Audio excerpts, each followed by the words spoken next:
बिहार विधानसभा चुनाव से पहले फिर हिंदू राष्ट्र का नारा दे दिया गया है। पटना महाकुंभ में बाबा बागेश्वर का बड़ा बयान सामने आया है।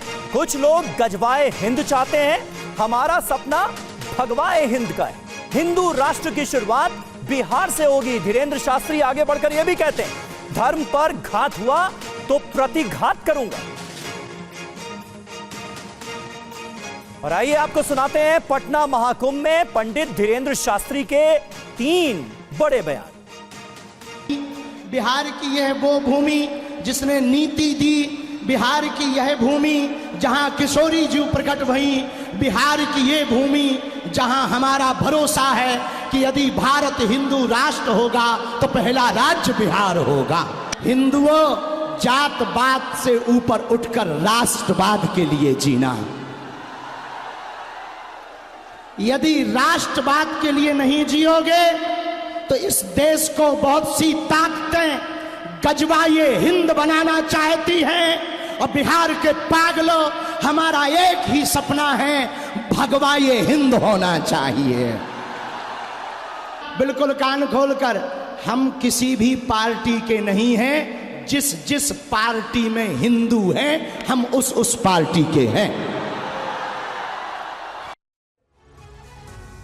तो आप देखिए, जो बात धीरेंद्र शास्त्री की तरफ से कही गई, यह पहली बार नहीं है। इससे पहले भी करीब 2.5-3 महीने पहले भी उनकी तरफ से बिहार की भूमि से कुछ ऐसा बयान दिया गया था। इस पर हम बात करेंगे क्योंकि अब चुनाव से पहले यह सब कुछ कहा गया है। मनीष कुमार पांडे हमारे साथ बीजेपी के प्रवक्ता जुड़े हुए हैं, आपका बहुत बहुत स्वागत है। चर्चा करेंगे आपसे।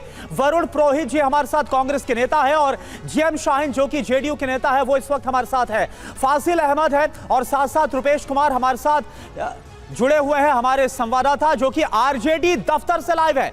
आपका भी हम रुक करेंगे रुपेश, लेकिन इससे पहले, भले ही धीरेंद्र शास्त्री ये कह रहे हैं, ये बोल रहे हैं कि वो किसी पार्टी के नहीं, लेकिन इस कार्यक्रम में बिहार बीजेपी के तमाम दिग्गज नेता मौजूद थे। आपको सुनाते हैं बिहार के दोनों डिप्टी सीएम सम्राट चौधरी, विजय सिन्हा और पूर्व केंद्रीय मंत्री अश्विनी चौबे ने सनातन महाकुंभ पर क्या कहा, सुनिए आप पहले।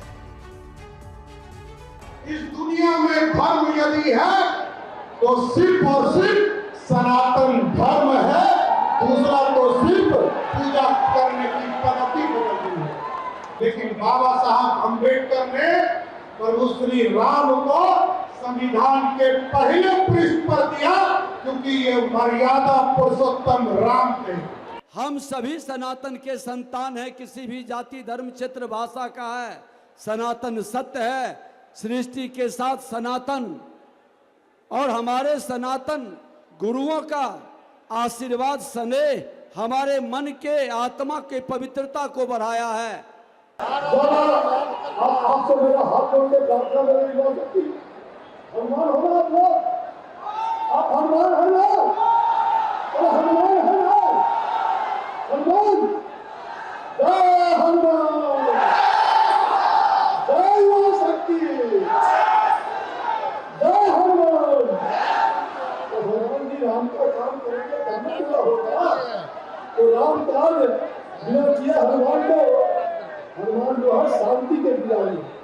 भगवान अगर रूठ है तो आपसे मेरा प्रार्थना है, जो कार्यक्रम का यहाँ से घोषणा हो रही है उसका अक्षरशः हाथ जोड़ के विनती करता हूँ, पालन करेंगे।